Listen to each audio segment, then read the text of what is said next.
If you're thinking about an alternative to being a data analyst or any kind of data role like a data scientist or data engineer, or if you already in a data role and you're thinking about doing something else, what would be the kind of alternative jobs that you could do? Now, one of the things that people think about data people or data people who do data roles like data analysts, data engineers, data scientists is that all you are good at is analyzing numbers. Okay, so they think, oh, you're the kind of person that's really good at like statistics, and you're good at maths, and you're good at a bit of programming, and that's how they see you. They don't see your broader skill set. So one of the skill sets that they don't see from data people is strategic thinking. What I mean by strategic thinking is people who can think strategically about what the implications of something are. Right. So whenever you're doing a piece of analysis as a data analyst or data scientist, you're looking at those numbers. And you're not just saying, oh, here's a number. You're thinking, what does it mean for the business? What's the implication? What does it mean in the long term? What does it mean in the short term? So that kind of strategic thinking. So if you have that kind of skill,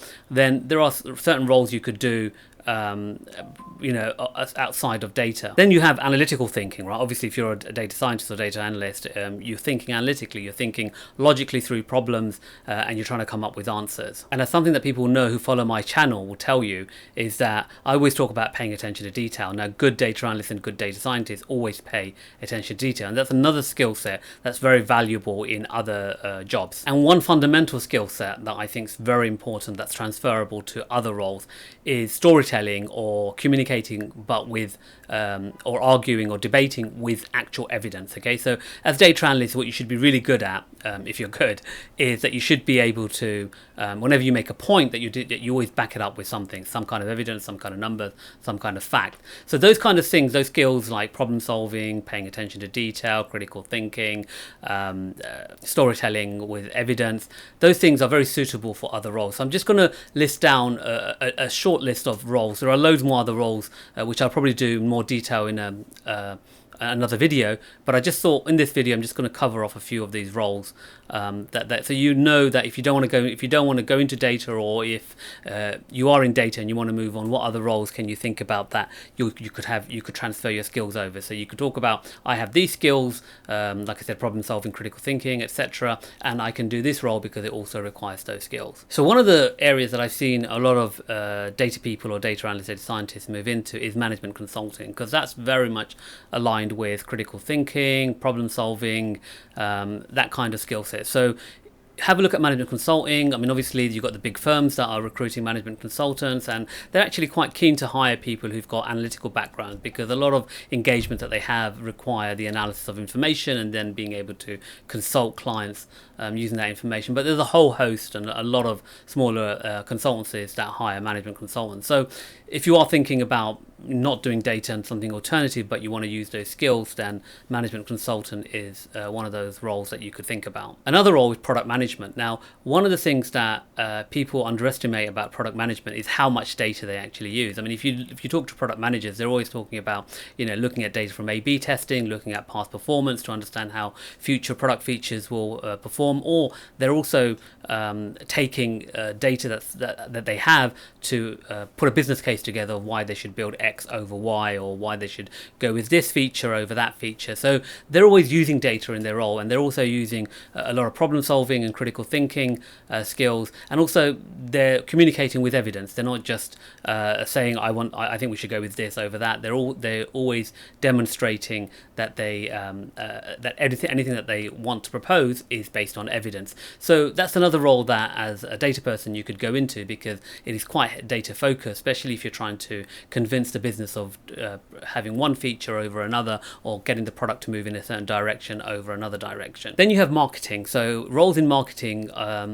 traditionally people think about marketing all creative and building ads and campaigns and stuff, but there's a lot of elements of data analysis, so especially with campaign performance. So you're looking at campaign performance, but now you have a lot of sort of marketers are looking at data in terms of planning, right? So they're looking to see, look, if we ran this campaign versus this campaign, or this type of strategy versus this strategy, how would it perform? They look at historical data. Now, a lot of marketing people do ask data analysts to do that, but if you are a person who knows how to analyze data or interpret data data, then you're going to be in a much stronger position in a marketing role, because you can take that evidence, inform your marketing strategies, and then when you execute, you can measure to see how well it performed. So marketing is a good role to go into, and you find it's very data heavy now. User experience is also a role that I found quite useful for data analysts to go into, and I do know actually a couple of data analysts who move into UX roles or became UX researchers, because they're doing pretty much the same thing. When you're working with data, you're actually trying to infer or understand how people are behaving based on whether they're visiting your website,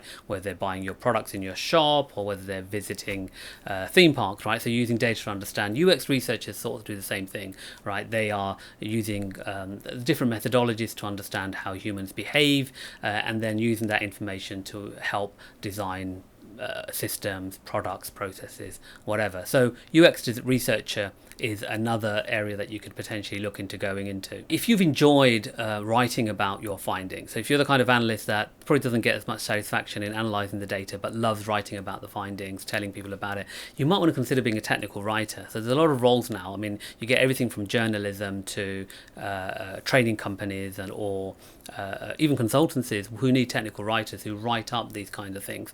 So they might write up documentation around certain things. They might write methodologies around certain things. So they're looking for technical writers. So that might be something you might want to consider. So if you enjoy writing up your analysis, you enjoy writing up the findings of your work, then you might find that a technical writer role suits you. And then if you've got a few years experience in data analytics and you're good at a certain part, think about being a trainer. So a lot of people who who love still data, but they don't enjoy working in a company where they're analyzing data, but they enjoy managing people or training people in data, decide that they're just going to become a trainer in data. And you can do a lot of this stuff, not necessarily like within universities or formal training institutes. You can run it in other areas. So you might find that you could become a trainer in corporate world. So if you're really good at building teams, or you're good at coaching teams and mentoring teams, you might decide that there are companies that will train employees, and so you might become a trainer who train employees.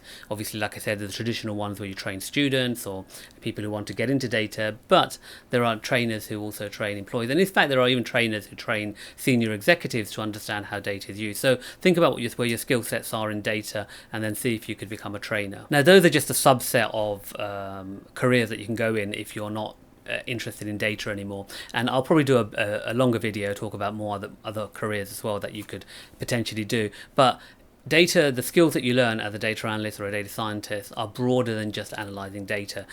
So think about those skills, and those are the skills like problem solving, like analytical thinking, critical thinking, communicating with evidence. Those are skills that you want to write on your CV to show strength in applying for those other roles.